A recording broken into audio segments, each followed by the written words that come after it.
Hello, everyone. Welcome to another episode of the Cannabis Correction Blog. I'm your host, DeoGenZ, and today we're going to talk about some of the cons of cannabis. Now, as the plant itself, it has no negative effects. Hold your comments. I know that you've been perpetuated myths your entire life, things that I have been grown up being told and misled to believe, such as it has more tar than cigarettes. Has more tar? When did a plant grow tar? No. Actually, if you read Jack Herer's The Emperor Wears No Clothes, I'm going to read you the excerpt from the book because I think it's unfair for me to make you guys buy a whole book just to see what I'm talking about. But he says here, and note something very excellent about The Emperor Wears No Clothes. I'll put an Amazon link below. But what's excellent about this is very similar to me. He drops science like Cave Johnson and puts all of the research, all of the doctors, all of the experiments that have been done and research that has been done to prove his point. It's not conjecture, it's science. Anyway, he goes on to say, cannabis is the best natural expectorant to clear the human lungs of smog, dust, and phlegm associated with tobacco use. So, once again, where does the real tobacco or where does the real tar come from? It comes from cigarettes. And also, it comes with a whole load of over 400 chemicals that they are not telling you what's in there.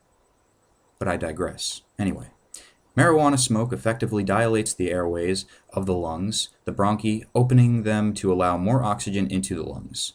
Oh, what do you know? It's the reverse effect. You actually can breathe a lot better when you're smoking. It is also the best natural dilator of the tiny airways of the lungs, the bronchial tubes making cannabis the best overall bronchial dilator for 80% of the population. Now, I want to point out the 80%. That 80% of the population is a big thing. It's a big theme of today's blog. The remaining 20% sometimes show minor negative reactions. Okay, there you go. Now, with all the studies that have been done, overall, cannabis does not have any negative effects. It's not addictive. If it was, you'd have shakes after you were done smoking as if you needed more. It has no physical addiction. The only mental addiction that can occur is, again, people. The theme for this blog is the cons of people, and really the people you have to look out for in the cannabis world because it's illegal. If it was legal, none of this would be a problem. Tell me, somebody who has a problem with addiction, what do you do with them? Do you go to take them to a doctor? Do you take them to a specialist? Or do you beat them over the head with a baton and throw them in jail and then expect them to get better? I ask you that. So for the percentage of people where cannabis really isn't for them because they're addicts, people who have addictive personalities, it's not just cannabis. It could be anything. I've seen many people, especially in my world of being a gamer, I've seen so many people become completely addicted and enveloped by video games that it's not funny. They've lost all touch with reality. Video games are legal. It's the addictive personality that will hook you into something that you enjoy. Smoking cannabis, it has effects of euphoria, clears your lungs, it relieves pain. It does so much. So it's understandable to see how people with those type of personalities can become addicted to it. But the problem is the gateway theory. The whole problem with that, the idea that cannabis leads to harder drugs, is that it only leads to harder drugs in an illegal society. Okay, you want to look at just the drug rates of countries who have legal cannabis and have centers for rehabilitation for any type of drug, and I mean any type, like cocaine, meth, anything. You're going to notice big time that the rates, first of all, of people who are doing these things, people who are smoking cannabis, people who are doing meth, is a lot lower than America. You know why that is? Because for some interesting reason in our mind, and I mean I still contemplate this every day, but whenever you say no to someone, whenever you resist, whenever you push back at someone, it seems to just propagate it further. That's what it seems to do. It is very interesting. It's like an anti-chimpanzee gene in our DNA that is telling us to retaliate and continue to test forward and not believe the bullshit. But whether it was bullshit or not, you tell someone no, it makes them want to do it that much more. So just on that alone. But the gateway effect is created by an illegal society, by an illegal cannabis society, because people can't go to the regular dealer. They can't go to their normal local cannabis shops and pick out the proper strain for whatever ails them, or maybe if they just want to have a good time. They can't do that. No. Instead, what they have to do is look in the underground market, the black market, and deal with the shadiest of people. I do not recommend, okay, I do not recommend at all that anybody try cannabis until it's legal. Listen to these blogs and understand the logic that's behind it, but don't try it until it's legal, because that's where you run into the real trouble. You have to find these people who have this drug, which is illegal, and guess what, guys? That's not the only thing they're toting. Usually they'll be having other wares with them to offer to your children, and that's the problem. Children who are uneducated, misinformed all the time by the programs like DARE, are told erroneous things like cannabis has more tar in it than cigarettes. That's a complete fabrication, and I just dispelled that, and you can check the link below to reconfirm it. So kids growing up with this misinformation in their lives, they get a hit, maybe they get high, they feel the greatness, they laugh with their friends, they feel loving, and then they turn back, they come back to sober land, and they're like, wow, I've been lied to for so long, and now I just found something. Well, maybe Coke isn't all that bad. And so there goes. See, people, the real danger is a lack of information. The real danger here is the lack of truth. The real danger here is the lack of data. Whenever you misinform someone, you're sending them on a dangerous road. So now people under the impression that cannabis is all good, and I'm speaking of minors, yes, those who do not take the time to say, cannabis, before I smoke this and before I go to this illegal dealer, maybe I should go to a site called Arrowwood. And Arrowwood's link is below too. Arrowwood's the best resource for any psychedelic that you want to look up. Any chemical, really, that you want to look up. It's great. Arrowwood.com. But no, people don't do that. People don't go out to Google and before they do an experience to find out if it's legit. What they do is they take it.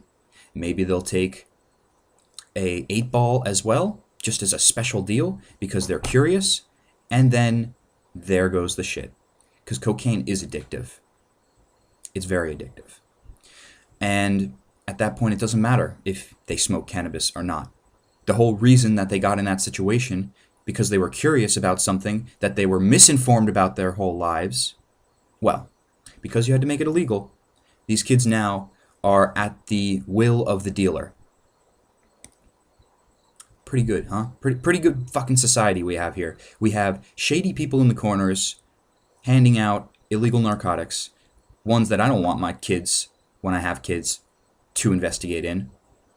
I want them to know the facts, but I want them to know the facts, not the misinformed bullshit that has been spread with reefer madness. Also, another thing that spreads the gateway effect for maybe not kids but adults, something interesting about cannabis, which really puts a damper if you're a functioning person in society who goes to a job who piss tests you, which last I remember is about 80% of all careers will piss test you. And that's going up from what my dad does as a merchant marine. He's a marine engineer. He works on different boats. He works on oil rigs. Anything that goes in the water he will work on, and they piss test him. Anything from that to a job in Target, they piss test you. Now, what is an easier thing than cannabis to take that goes out of your system a lot quicker? Because if you didn't know, cannabis actually stays in your system. Not that it has effects in your system, but you can trace it in your system. You can see the cannabinoids circulating throughout your body within your urine after 30 days, sometimes even more, after 30 days of not smoking or not eating it or not anything around it, really. You could still have traces of it in your system. So what people do is they turn to harder drugs. They turn to the drugs that are easier to dispose of out of your body, like cocaine. I think cocaine metabolizes incredibly quickly, and I feel as though it goes, I think it's 72 hours. I'm not entirely sure, but check the description and all the official facts will be below. So that's another thing, propelling the gateway effect, propelling this and perpetuating this myth that cannabis has some mysterious link to harder drugs. Cannabis doesn't have a link to mysterious drugs. Cannabis doesn't have a link to harder drugs. What has a link to harder drugs is misinformed publics. It's people who don't know where to go because their government has forgotten about them. Their government has sold them down the river and continues to do so every day. So how can they trust them? They're going to have to go out on their own explorations. However, those explorations can lead to disaster. Now, there is a couple of other things I want to mention if you are considering smoking. Again, it's not for everyone. Something I want to make incredibly clear with these blogs, and maybe I hadn't before just because of my very high attitude towards cannabis, I'm not trying to force this on anybody. All I am trying to do is liberate the rights that we should have. All I am trying to do is let nature grow. It's a completely backwards society we live in, and the more I read, the more I feel like I'm reading some kind of evil plot to an epic video game. Except here's the bad thing. I'm weaponless. Or am I? See, the thing about this video game is its knowledge, its information, the spread of it, and connection through real people that get the job done, that finish the game. But if you are considering it, it might not be for you. Something to know is that often when you first smoke cannabis, you might not even get high. The reason for that is that if you've never smoked anything in your life before, how the hell do you know to inhale? Or, yes, inhale and exhale, really. Sure, you do it every day with air, but when you're smoking, it's different. You have heated air coming down your lungs. If you don't know how to really handle it, sometimes it can be tickly and sometimes it causes coughing fits, but they're very short coughing fits. It's not chronic coughing fits. You're not going to have black lungs when you grow old. In fact, your lungs will look even better than somebody who just didn't smoke anything at all. And they had done studies like that, and they have proven that effect. They did studies with people who smoked cigarettes, people who smoked cannabis only, and people who didn't smoke anything at all, and they found that, guess what? People who didn't smoke anything at all, obviously the people who smoked tobacco products have cancer, but the people who didn't smoke anything at all had a greater chance of getting lung cancer than those who did. Ha! Wow. Yeah, I'm betting that has to do with all the wonderful air pollution that we've been spreading because of all these synthetic chemicals that were being placed on the market at the time to trump cannabis. Somebody posted in the comments, cannabis is not the answer to everything, but when it comes to building materials, when it comes to replacing things with renewable substances, it really is. Now, I diverge. I don't want to get onto another tangent of a blog at 12 minutes when I only have 15 left. So again, it's not for everybody. If you're someone who is dealing with some strife in your life right now, cannabis might not be for you. This is where the bad trip comes from. There are bad trips. I'm not going to lie to you. There are sometimes bad trips. But again, it's not the plant. Being a psychedelic, what it does very often is dissolve the ego a bit and show you things on the inside that you may be repressing. It's a very honest drug. It's a very honest plant. I apologize. Again, I'm still trying to reprogram the language. Don't call it marijuana. It's cannabis. It's not a drug. It's a plant. Anyway, you may have a bad trip if you're repressing a lot of things. It comes from that. And it also comes from, again, the illegality of it all. People are constantly looking over their shoulders.